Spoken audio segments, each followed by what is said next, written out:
Welcome to another episode of the Growth Through Adversity podcast with your host, Ragnar the Warwolf. What is up, people? So, today we are going to talk about some fun stuff. We're going to talk about balancing a busy, demanding career with training, right? Something that I am very familiar with personally because, ironic, in all the irony of the world, as a fitness coach, actually 90% of my job is sedentary. It is sitting behind a desk, behind a computer, and it takes up a lot of my time. So I've really had to get kind of creative on how I keep myself at a high level of fitness while being highly optimized with time and making it fit super demanding, super stressful, and super busy career. So I'm going to give you guys some of the tricks that I use on myself.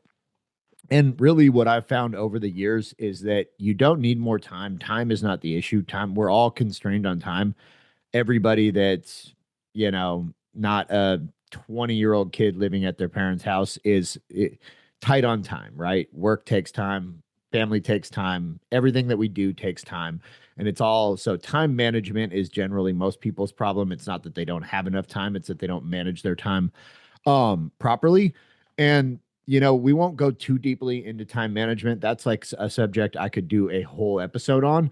Um, but what I will say is what really helped me with time management was auditing my time. So, and it's annoying as fuck and you'll drive everybody around you crazy. But if you set a timer for 15 minutes throughout an entire day, or ideally an entire like work week, 5 days, and take a note of exactly what you did in the last 15 minutes, and then audit that at the end of the week, you'll be amazed at how much time you spend doing stupid shit, scrolling Instagram, um, you know, responding to messages that you probably don't need to respond to right at that moment, surfing the web, sitting there not doing anything. Like you'll be amazed on how much time you waste, and then you can start to try to constrain that time and to use it more effectively. So, but really, what I found is you don't need more time. You need to manage your time better, and you need a system around training. Everything like, I mean, system scale, chaos fails, right? So you have to, and that applies to everything you do. So you have to have something that's systematized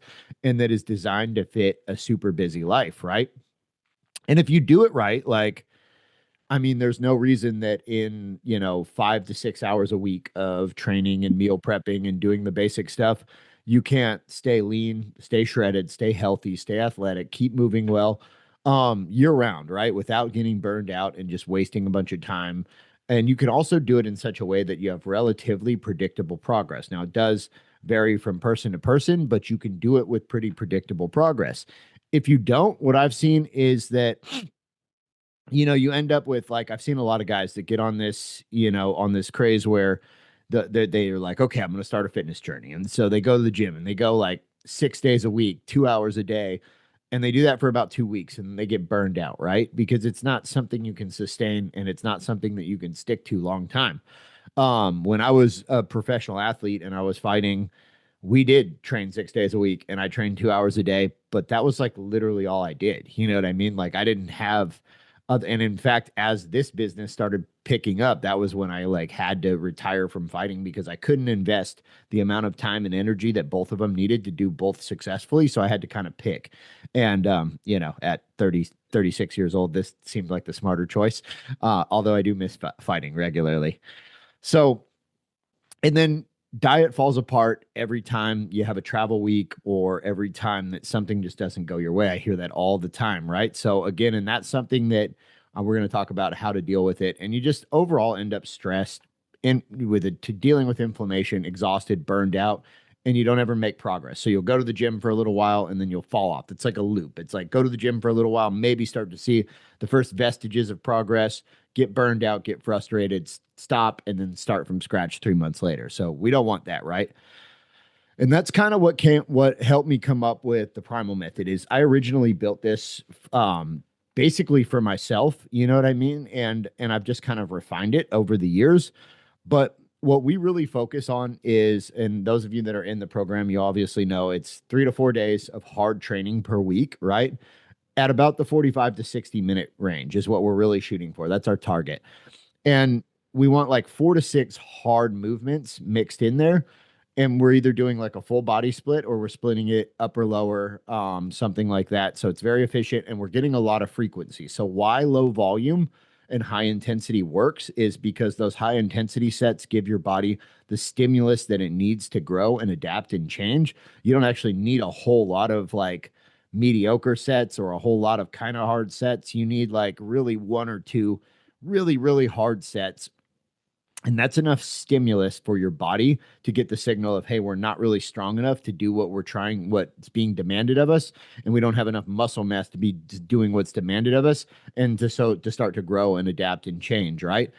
Another theme is focusing on compound movements, right? So if you focus on compound movements, these are movements that work a lot of different joints at once simultaneously over. So think the difference between a bench press, which is going to work, the elbows are flexing, the shoulders are flexing, many different joints are moving in unison. So a lot of different muscles are getting worked at once versus something like one-armed preacher curl, where we're just totally isolating the bicep. Now, there's nothing wrong with a one-armed preacher curl, and there is a place for some isolation work in a program, but the majority of it should be made of compound movements because that's what's going to get you into the gym, out of the gym, and get you the most bang for your buck. And it's also the most functional type of training. So when we naturally bend down to pick up something in our house, something heavy, move a piece of furniture, we don't do it with our elbow locked on a table and just move it with the bicep. We bend down at the knees and the hips. Ideally we keep our back flat and we lift with proper mechanics, and it is a compound movement. So training your body to be stronger at compound movements is much more functional than isolation movements. And then we cut out completely junk volume. So you'll see a lot of guys that go to the gym, they train 5-6 days a week. They're in there I see them at my gym that I go to all the time. And I'm like, fuck, they're there before I get there. They're there after I leave, and they don't change. Like it's year in and year out. They're the same.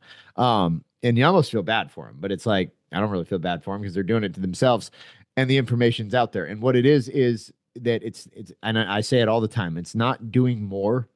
More isn't better. Better is better. So if you can work out for 2 hours, and after about an hour, your body's in a state where it's like, it's used up its glycogen stores, your intensity's decreased, your body's ability to recover from that amount of volume has exponentially decreased. So you're really working out for no reason at that stage. You're just beating the shit out of your joints, and you're working out for a reason. You're beating the shit out of your joints.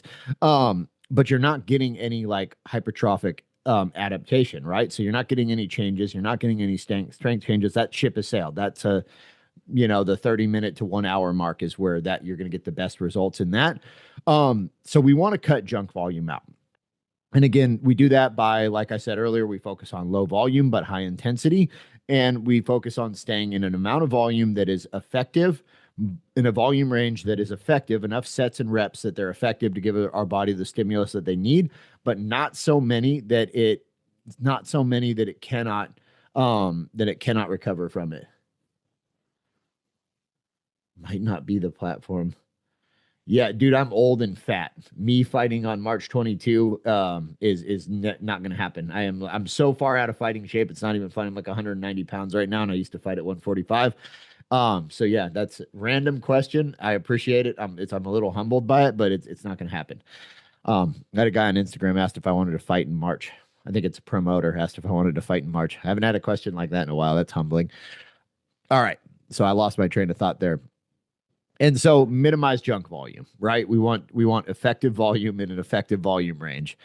And why this works so well is because we have stimulus without cooking the central nervous system, right? So that's kind of the balancing game that we're playing, right? Is that too much volume, too much intensity, you get your central nervous system is unable to recover from it.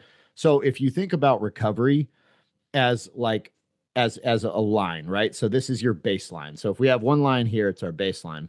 What happens when we do a really hard training session is that our body is actually going to dip below that baseline, and then it's going to recover and it's going to hypercompensate. So it's going to come back up over that baseline, and you're going to create a new baseline higher, right? That's how your body grows muscle. It's how your body grows strength.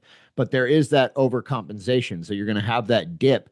And if you're overdoing it constantly and overloading your central nervous system, that dip's just going lower and lower and lower, and you're not giving your body that recovery phase. to overcompensate, to hypercompensate, and come back up above. And that's when you start to get just cumulative stress and really bad things start to happen. You start to get systemic inflammation. You start to get overuse injuries. And if you push it really far, you end up overtrained, and it takes a very long time to recover from being overtrained. Now, I will say, I think like the whole overtrain threat is pretty conflated. That's something that really only like high level athletes that are training a lot need to worry about. But you can get into what's called an overreach state where you're like on the border of overtrain, and it's still not a good thing. It's not fun. And either way, even if you're mildly overreached, it's going, and this is the other thing that like you have to take into account is that your whole life doesn't revolve around the gym. So if you end up in a slightly overreached state, it's going to affect every other element of your life. It's going to affect your sleep, which is going to affect your work. It's going to affect your energy, which is going to affect your work. And so that's why training properly will assist you in your career. You know, you'll feel better, you'll look better, you'll be more confident. Overtraining and overdoing it will have the opposite effect. You'll be run down, you'll be burned out, you'll be moody. You know, it's just not a good thing. So I hope everybody's following me there, because that's kind of the training side of things that we look at. And you know, like I said, to kind of recap it, what we really want to focus on is training hard 3 to 4 days a week, somewhere in the 60-minute range, whether it's 45 minutes, whether it's 60 minutes, the minimum is about 30. You know, you factor in a warm up into that, and you're really, you know, I'd say 30 is probably the minimum that you're going to spend in the gym and get good results. But somewhere in the 45 to 60-minute range, you know, definitely no longer than an hour and a half. If you're very well adapted and you're conditioned, you can go for an hour and a half, you know, like, and you can have an effective hour and a half. But beyond that, you're really beyond the hour mark, you're starting to decay. Beyond the hour and a half mark, it's just like pretty much pointless. So, you know, no wasted reps, training with intention, training hard, and then stopping and letting your body go through that compensation and that growth phase, right? Again, like I've had this discussion with people of like, I'll program a certain amount of stuff and it's mapped out and it's thought out for a whole year, and, you know, we'll adjust it as we go. And it's like, there's phases, and there's accumulation phases, and there's all kinds of stuff in there that's worked into it. And then they'll be like, yeah, I did what you had, and then I didn't feel like I was done, so I did like an extra 5 sets of bench press. And I'm like, fuck, why? You know what I mean? Like, it's mapped out. There's a reason for it. You know what I mean? This is why you hired me. There is a reason for everything that we do. None of it's arbitrary or random. When you go way above it, it's just as bad as going underneath of it, because now I got to try to like compensate for that in the future. So don't do too much, don't do too little. Train with the proper amount of volume and with very high intensity, and always focus on progressive overload. So if you're not adding a rep, you know, as often as you possibly can, adding weight periodically. If you're not progressively getting stronger by adding weight over time, you know what I mean? Then it's just nothing else matters, because that is like the core of training. Cool. So that kind of makes up like the training side of things, how we structure the training and why we structure the training like that. Let's talk about nutrition. So the key with nutrition and making it time efficient and balancing training, nutrition, and a busy career and family and everything else that you're trying to balance is going to be simple, repeatable, non-negotiable, right? So again, you don't need a chef. You don't need to get super fancy with this. You need to create a system. And I have a system that works very well for me. I have other clients that do it quite different than I do. So we kind of train everybody when they come in on our system of meal prep. But over time, like, for example, I went and stayed in Texas, and I stayed with my dad for a while, and he takes like literally all of his chicken and his pork loins and his, you know, venison and everything that he's going to eat, all the protein he's going to eat for the next, you know, like 2 months. And he smokes it all. He's got a big wood smoker, and he smokes it all. And then he chops it up. He dices it into cubes, and then he vacuum seals it in little 6-ounce packs, and then he freezes all of those. And when he wants one, he pulls it out of the freezer and he thaws it in the microwave real quick. And I was like, man, that's fucking brilliant. So I am going to invest in a vacuum sealer and start doing it like that, because I honestly think the way he does it is better than the way I do it. So, you know, there's a lot of different ways to do it, whether you do it 3 days at a time, whether you do it a week at a time, whether you do it 2 weeks at a time, whether you do it like Jimmy does it and do it 2 months at a time. Doesn't really matter. It's just coming up with a system that is effective for you. And like, I can't stress enough, like how I was saying, he smoked everything. I cook everything on the grill. You can cook everything in a big pot, but a similar protein source that you can cook in bulk makes this process so much easier, right? Because then you just cook it. If it's ground, it's already ready. You just got to cook it, weigh it, freeze it, you're done, right? Carbohydrates are the same way. If you eat rice, if you eat quinoa, if you eat whatever. So the key is like pick one group and use those food groups for your next batch of meal prep. And then if you want variety and adjustment, then the next time use different ones. So for example, you could use chicken breast for your first, 2 week phase there, chicken breast and rice. And then the next time you could use quinoa and ground turkey. And so just kind of shifting like that really makes it easy. And if you're like on the road, so this is what I see most people. Most people are able to get the meal prep down while they're at home. It's pretty fucking simple. It honestly saves you a lot of time, saves you a lot of like mental bandwidth of having to figure out what to eat every single day, which I fucking hate. I just want to have my food cooked and ready and I just want to eat it. I don't want to have to think about it. So it saves you a lot of the stress and of cleaning. I hate cleaning after cooking. It's just not my favorite thing. So, just meal prepping, it makes all of those things become infinitely easier. So I see a lot of people are able to get the meal prep down within the first couple months at home. But what fucking kills them is travel. And we travel. If you're busy for work, you travel for pleasure, like we travel, right? So and meal prep falls apart when we travel because even if you're staying in Airbnbs, their kitchens suck. They don't have the right stuff. It's a romantic dream that you're going to meal prep while you're on vacation. But even the last time in Texas, I meal prepped much less than I would have wanted to. But I stayed on track by doing things like getting the microwavable pouches of rice for carbs. And then, buying things like a whole chicken, a whole rotisserie chicken. And if you're not going to track stuff and keep track of your nutrients, a great system is what we call protein anchoring.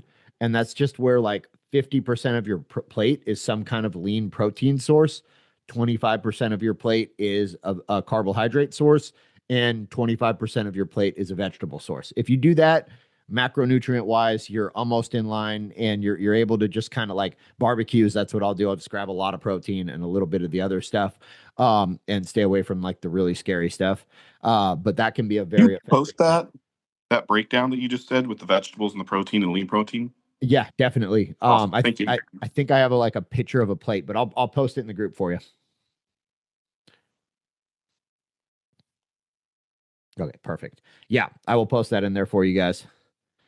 Cool. But yeah, so protein anchoring can be super, super effective for when you're, just not able to track, don't have a lot of control over what you're eating. If you're eating mostly protein, especially a lean protein, if they have a chicken option or something like that, you're going to be on the right track. And even if it's a little fattier protein, you're going to be better off like that than just like, mowing down a pile of gravy and, all kind and cake and all kinds of crazy stuff.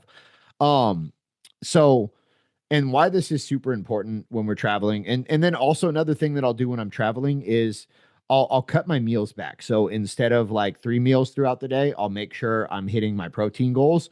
I'll really like just track protein. I'll track the protein I'm eating and I'll throttle it back to 2 meals.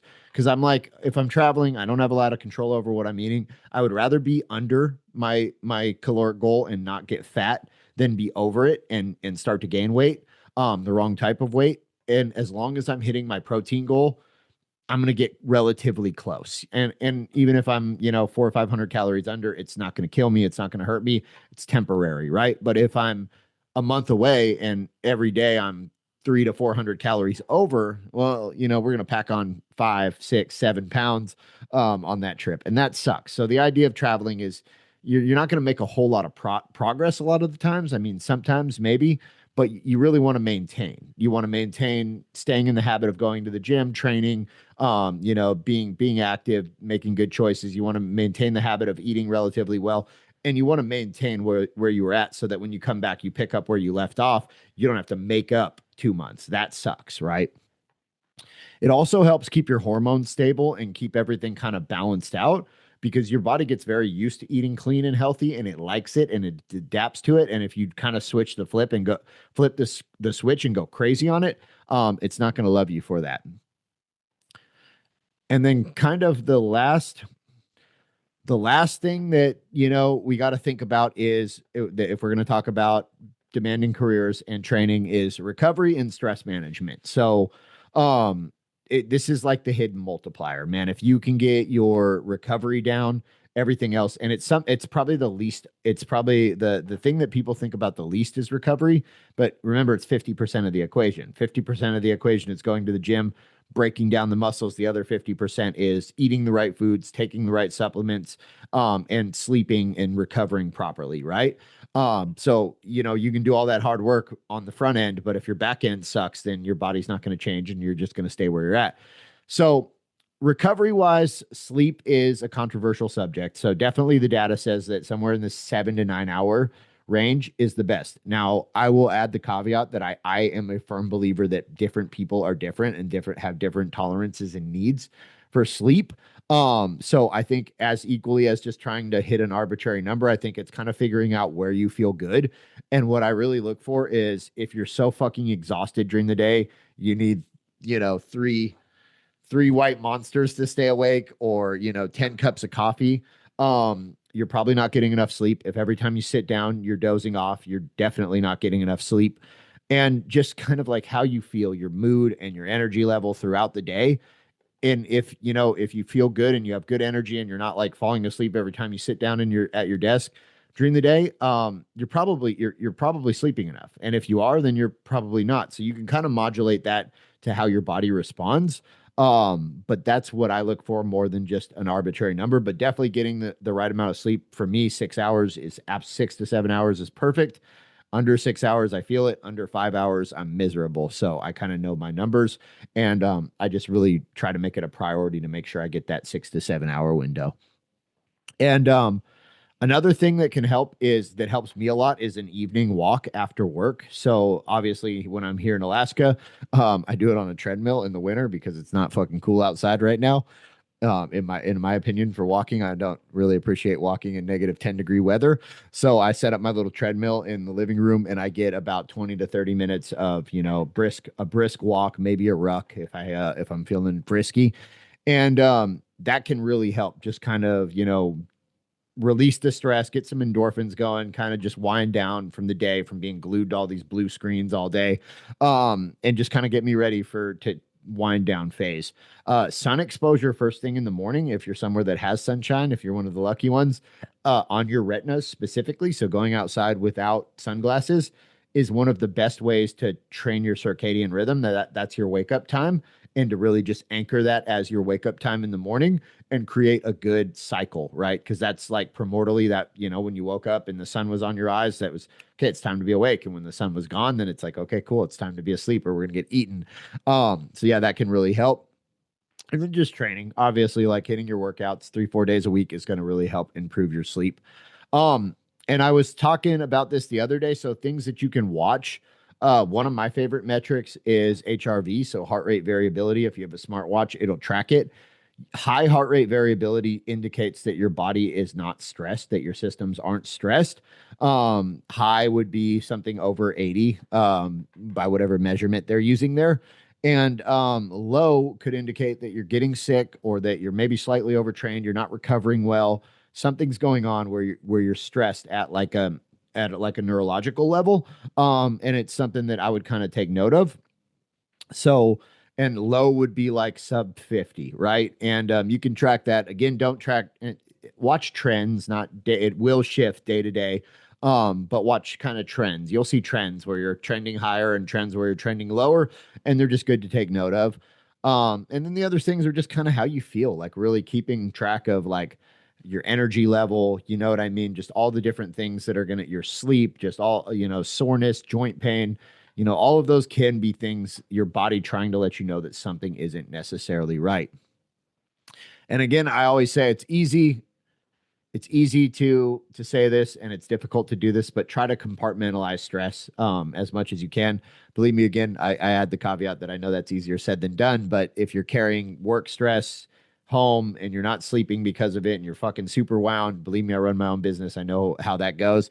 But trying to find ways to compartmentalize that and to have a greater resilience towards just stress overall, to where it doesn't affect you at a physiological level as much, I think is really important long term. That's something that you can practice and can train and can get better at. Cool.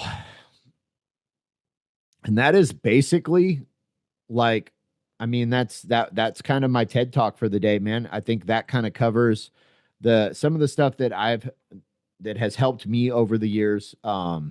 Just, manage a crazy busy schedule with wanting to stay healthy, wanting to stay fit, wanting to take care of myself. And, the couple of little things like mastering meal prep is absolutely key. Creating a training system that's sustainable for you that, whether it's 3 days a week, 4 days a week, something that you can stick to long term that isn't like, so demanding that you're just going to quit the first time things get chaotic. And then like, really focusing on getting better at recovery. That was something that took me into my 30s, mid 30s, really to really start focusing on recovery, on sleeping better, on recovering better, on all that stuff. And it's made a big difference. Really, really made a big difference in both progress in the gym and also just overall, like I don't get sick as much anymore. Like I hardly knock on wood, hardly ever get sick anymore. And I used to get like every time the colds would go around, I would get them, and it was because I slept 3 or 4 hours a night. I trained super hard, fucking multiple times a day. And then I worked on top of that. It was too much load. You know what I mean? And I just like forced my way through it, which is fine. You can do that. But I definitely paid the price for it. And I feel a lot better. And I'm a lot happier nowadays now that I focus more on stress. So that is all I got, guys. If anybody has any questions, you guys can ask them for me here in the Zoom, or you can drop them in the chat. Look, I already got one. Yeah, travel for softball is so damn hard time meal prep. Yeah, I can imagine, especially because then you add the group element into that. So yeah, I would focus more on like, and that also sucks because you have to perform. So you're traveling, and that's the same as when I would travel to fights. It's like having you come off of a weight cut, you'd travel well cutting weight, which sucks, you know what I mean? And then you'd get there and you'd finish your weight cut and you'd weigh in. And then it's like you got to figure out how to refeed yourself in 2 days off of, what you can buy at a grocery store or what you can eat at a restaurant, in 24 hours or 30 hours or 40 hours, however long you have till your fight, usually less than, usually somewhere in about a day range, about 24, 25, 26 hours. And yeah, that was absolutely miserable. So yeah, what I would recommend is focus on more on trying to, buy like stuff that you can heat up in a microwave from the stores down there rather than trying to like meal prep everything. Like I'm telling you, those rotisserie chickens at the convenience stores are fucking killer. Costco, just a massive amount of protein for like $5, $6. And then those little rice packets, those little or quinoa or whatever you like, it's like 90 seconds. You throw them in the microwave, heat it up, and then get a bag of frozen vegetables, and then you basically have your meal prep like ad hoc there. So that's what I would focus on, Chantel, in those situations, because it's going to be so much easier than trying to figure out how to meal prep when you got all your fucking homegirls there and you're traveling and you have a shitty kitchen to use. Like, yep. Steven, yeah, my next month is going to be crazy. I have a rodeo for the next 20 days. Yeah, it's going to be trial by fire, man. Like, honestly, I'm a huge fan of, the best time to start is the most chaotic time because life's always going to be fucking chaotic. That whole, oh, I'll start when it slows down. It's never going to slow down. You know what I mean? There's never going to be a good time. So there's just now, or there's, some hypothetical time in the future that never actually ends up coming into existence because something else always comes up. So I think it's good to start in the most chaotic point because if you can get good at staying aligned and doing your best and making progress during the chaos, like when things slow down and you're past the rodeo season and you have a little bit of time where you're like home base operating smoothly, it's so much easier. It feels like it's like a freebie, So yeah, definitely stay in communication and let us help you through it, man. Because I want to see you fucking crush this. I know you're gonna. Any other questions, guys? All right. Well, I am going to cut out of here and go find something else exciting to do. If you are one of my clients, this will be posted in the group, the replay. I'm going to get those up today or tomorrow. And if you're not, well, that sucks. Thank you guys so much for showing up. Hope you have a fantastic rest of your afternoon, evening, whatever it is.